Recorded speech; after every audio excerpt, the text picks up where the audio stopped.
What has the world come to when not even a black female comedian is safe anymore? What's up, everybody? Ty Rivera here, the absolute best LGBTQ comedian in the world. Today, we are going to talk about this comedian, Janelle James. This was sent to me by my East Coast bestie, Renee. Neighborhood Talk had posted something about it, and that's where I ended up watching it. Then, because I'm me, I watched the entire special that it came from, which was one of the 30-minute specials, the StandUps, when Netflix put that out back in 2021. So let's also keep that in mind, that it took anybody 2 years to even notice that this was a thing. And to me, it's really still not a thing. And also to me, the people that are trying to make this comedian, Janelle James, lose her job because apparently she's on some Hulu show called Abbott Elementary, which I had never heard of. But there's kids on the show and people are acting like she's unfit to be around kids. And this girl that originally posted even said, I want her off that show so bad. And it's like, some people need to understand, stand-up just isn't for you. There's nothing wrong with just saying, look, I'm not good for stand-up. Stand-up isn't good for me. We're never going to have a proper relationship, so I might as well just not watch stand-up. And that would be my advice to this particular Twitter user that decided to record her computer screen so that everybody could see what she saw, and hopefully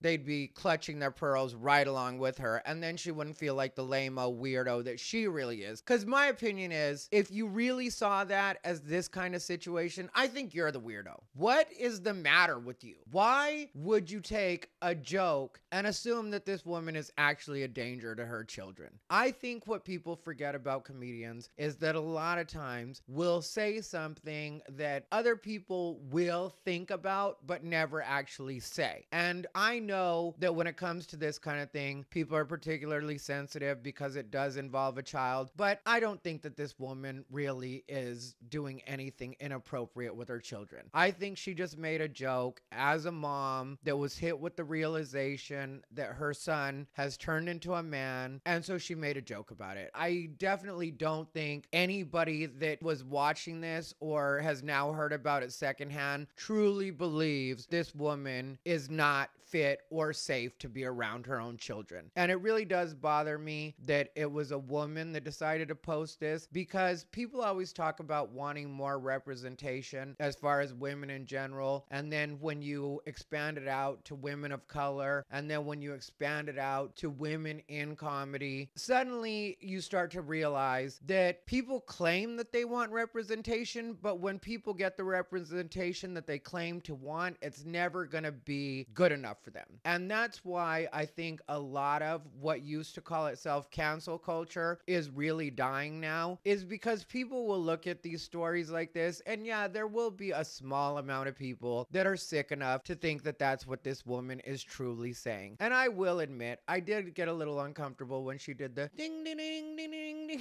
ding ding part. I did get a bit uncomfortable with that. But as a comedian myself, I know that sometimes I say things that I don't mean, or things are slightly embellished. So do I think that's really what she was doing with her kid? No, I really don't. Let's go ahead and watch it together. And I'm not going to interrupt. I'm just going to let you guys watch it. Youngest son got a dick now. I didn't know that. I didn't know he had a dick. They say you blink and you miss it. It's true. I didn't know he had a dick. I was sitting on the edge of my bed, and he ran by from the bathroom to his, I guess he forgot his towel or whatever. And I was like, what the fuck was that? Like, it blew my mind. That's a dick. What? What? That's a dick that need a job. Okay? Can't be walking around with all that dick and no income. That's disrespectful. That's disrespectful.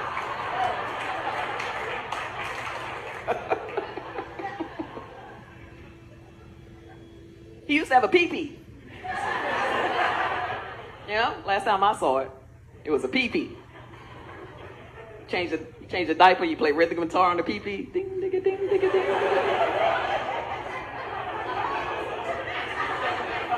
No, the parents in here, that's the best part about having a baby boy. Ding. Before we go any further, I'm just going to ask that you like, comment, and subscribe. If you want to comment but don't know what to comment, just leave a knife, because somebody's definitely gonna come for my neck. This video is sponsored by Red Pill Threads. Red Pill Threads is a brand that goes against the mainstream narrative. On their site, you will find t-shirts, coffee mugs, and hoodies. But they're not just t-shirts, coffee mugs, and hoodies. They're conversation starters that will attract like-minded people and repel the people you never wanted to talk to begin with. An added bonus to shopping redpillthreads.com is that 10% of all proceeds go to Operation Underground Railroad, which is an organization that fights child trafficking. And what kind of monster would you be not to want to help fight child trafficking? Anyway, during the holidays is the perfect time to wear your Red Pill Threads gear. Like, say it's Christmas and you got to deal with your blue hair niece that identifies as a they and a them, and you would prefer to think of her as a what and a who. Maybe break out your okay groomer tee like the one I'm wearing right now, and then you don't have to have that uncomfortable conversation with her about how you don't think kids should be at drag shows, because she'll already know. On the other hand, family members that agree with you, probably her parents, will know that you're a safe space, as the kids would say. The beauty of Red Pill Threads is it lets you say it without saying it. So if you support the channel and you support what I'm doing over here, go support redpillthreads.com. Use promo code TIE, all caps, for 10% off. That's promo code TIE, THAI, in all caps for 10% off. Check out redpillthreads.com. All right, so there it was. It was about a minute long is how long that part of her set lasted, and the full performance was 28 minutes. I say this because I saw people in the comments of Neighborhood Talks posts that were like, she made a whole routine about this. She made a whole performance about it. Stop yourself. You don't even know how stand-up works. And this will get on my nerves as an actual stand-up when people make it seem like a person's entire performance is about one particular thing, when really that's just a fraction of their performance. Like when Dave Chappelle said his stuff that was supposedly transphobic, there were people that were like, he did his whole set about trans people. And I was like, no, actually in the one special, he didn't even mention trans people until 13 minutes in. So if we're talking about even an hour long and it takes you 13 minutes to get in, you've already gone through almost a quarter without mentioning trans people. Not to mention the other 3/4 weren't about trans people. Just like this woman, 1 minute out of a 28-minute performance is not her obsessing on this. And I think that it is okay sometimes for a mother to acknowledge her son growing up, because I think that moms do have a different relationship with their kids than dads have. So when people were saying that, like, what if it was a dad that said it about their daughter? Different relationship, different situation. And I know some people will say, well, that sounds like you're just judging people by their gender. Maybe I am. Maybe I know a lot less women are creeps. Every once in a while there are creeps, but they tend to be teachers. Never mind that. Anyway, sorry to the teacher. Sorry to the teachers that are watching this right now, but you know what it's like. I also know some good priests, but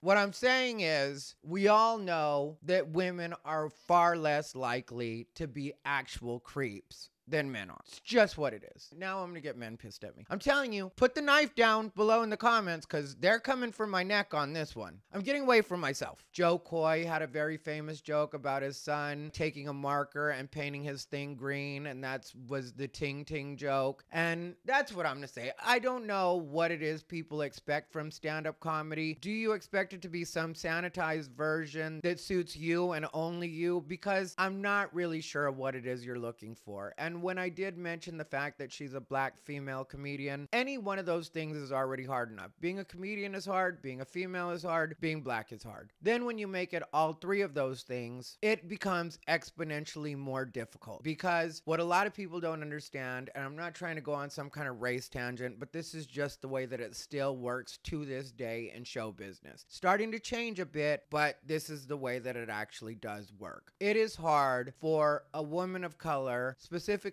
a black woman, to be looked at by industry, because industry sees it as there can only be one. So they've already got Tiffany Haddish, and yeah, Tiffany has had her problems, and we can talk about her sometime too, because Tiffany called me after I made my last video about her and told me the real story that happened with the Aries Spears things. And not only do I love Tiffany still, I love her more for being as real with me as she was, and I found nothing at all unbelievable or weird about her story. story once I actually heard it from her and it wasn't being sensationalized by the media or on YouTube. But what I wanted to say is that's the way that the industry sees it in a lot of cases, is that there can only be one. There can only be one Latino comedian. There can only be one gay comedian. And that is the reality of the business that we're in. So when you have a black woman that has not only recorded a special for Netflix and has been featured on Netflix, and she's made her way out of just doing stand-up and now is doing a TV show, and it's a regular check, and it's a true come up for her, and you want to get in her way because you think a joke of hers is inappropriate and want to make it seem like she must be not safe around kids because she has a joke about her own child. And yeah, you can say the joke was tasteless if you want to, and you could say that wouldn't be your style of parenting. But can we stop acting like the every once in a while inappropriate parent or inappropriate uncle or aunt that is completely harmless, not at all a creep, just inappropriate? Can we stop acting like that isn't a thing? Can we stop acting like we didn't grow up with that type of person in our family, whether or not we choose to hang out with that person or they're on the other side of the family that we don't actually hang out with? That is and always has been one of the archetypes that we've had in American society. Maybe you want to change that. Maybe you want to pretend that that hasn't been a thing. But I would say that if it's completely innocent and it's just a person telling a joke during a stand-up set that is meant to be exaggerated so that hopefully somebody relates to it and maybe can get a laugh. I saw some parents in the comments saying, I'm a boy mom myself, and I remember noticing when my son was growing up, and it was because of an inappropriate moment on their part, because if you notice in the joke, she says her son had forgot his towel, so he just decided to run out and grab one. So that tells you the innocence of their relationship. Not all families are like that, but it does tell you, in my opinion, the innocence of their relationship, because her son still sees himself as a baby in front of her. That's why he ran out naked to go ahead and grab a towel and thought nothing of it. And she had just been hit with, whoa, my kid is actually a grown-up right now. This cannot happen anymore. He can't be naked in front of me. It's not appropriate. So maybe that's what she was trying to convey, is that she realized her son had become a man, was no longer her baby. And I know some of you will say I'm stretching by even saying all of this extra, but so are the people that are making it seem like she's now a danger to children. So yeah, maybe I'm stretching to give her the benefit of the doubt on the good side, because I can't help but just think that this is just a mother that's doing a couple of jokes, and that's what it is. Anyway, let me know what you guys think down below in the comments. I'm anxious to see what my audience has to say about this, because I saw what people were saying online. I'm not really down with a lot of what I'm seeing online right now, and it's just because I think people are being ridiculous just to get a little bit of extra clout.